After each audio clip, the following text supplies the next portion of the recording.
Leroy Brown, the junkyard man, had a bus.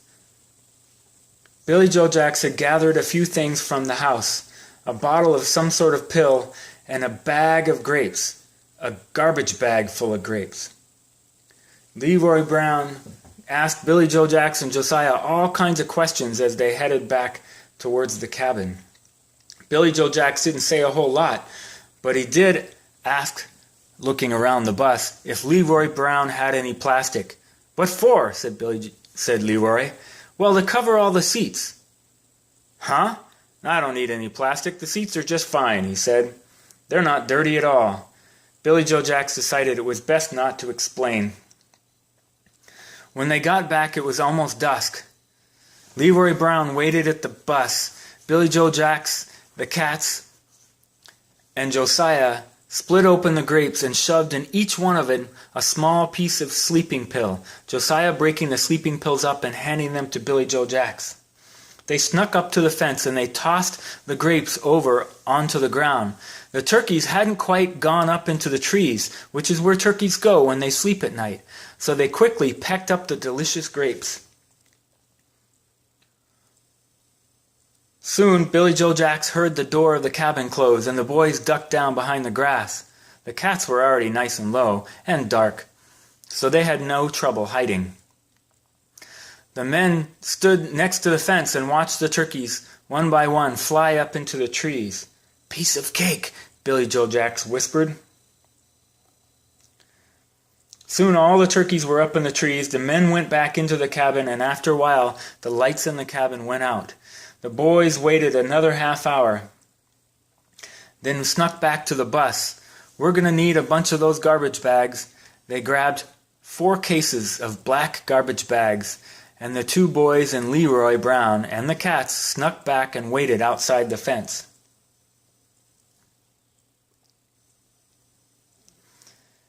Soon there was a thump.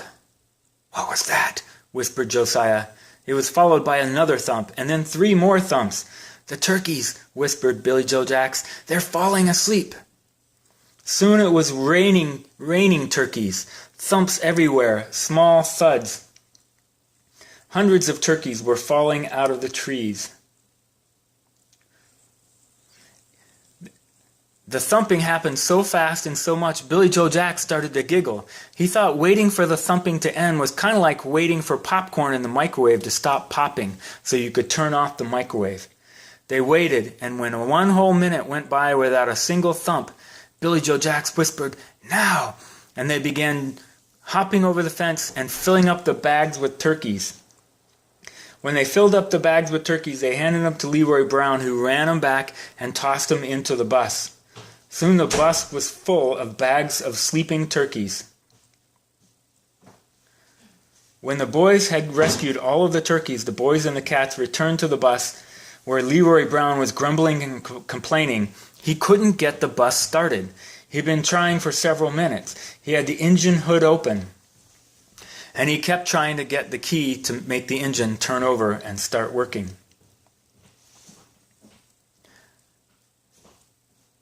They kept trying, and pretty soon the turkeys started to make noise. They were waking up. They started to pop out of the bags, and soon half the bus was full of turkeys, and the bags were still quite full of sleeping turkeys. Leroy Brown looked back over his shoulder, and then he got excited. "They're going to poop in my bus. I use that bus when I go camping." He even tried even faster to fix the bus, but the bus still was not running when 2 bright lights shone into the darkness. "Maybe it's the police," whispered Josiah, but it wasn't. It was the 2 bandits. "You better let them turkeys go, 'cause you don't want nothing to happen to your furry feathered friends here, right?" Billy Joe Jacks and Josiah looked out the window, and there were Fuzzy and Splat the cat in the same cage as Tom the turkey. And Tom the turkey let out a warning gobble. And when all the turkeys heard him, they knew exactly who he was and exactly what that gobble meant. A male turkey's head changes color with mood within seconds when he gets excited or angry. If he gets excited, his head turns purple. If his head gets red, he's ready to fight. Billy Joe Jacks noticed that half the turkeys in the bus, probably the half that were boys, their heads were turning red awfully fast. Billy Joe Jacks remembered the time that his dad's sister had turkeys. And she brought them home and left them in the backyard in a cage. And one day the cage got so messy and so stinky that Billy Joe Jack's granddad decided to go out there and clean that cage up. He opened the door and crawled into where the turkeys were, and the turkeys immediately began to scratch and peck at him. They pecked 7 holes in his bald head before he managed to back himself out of that cage. Those turkeys, when they're unhappy, they can get awfully mean. Billy Joe Jacks remembered that story, and he quickly yelled, "Quick, open up all the doors and windows! Open up all the doors and windows!" Leroy Brown, Josiah, and Billy Joe Jacks ran around opening the doors and windows of the bus, and it was like the bus had filled up with water and was flowing out the doors and windows, but instead of water, it was turkeys. And when the turkeys flew out, they hit the ground running, and the 2 bandits saw them, dropping the cage, and both started running off in different directions into the woods.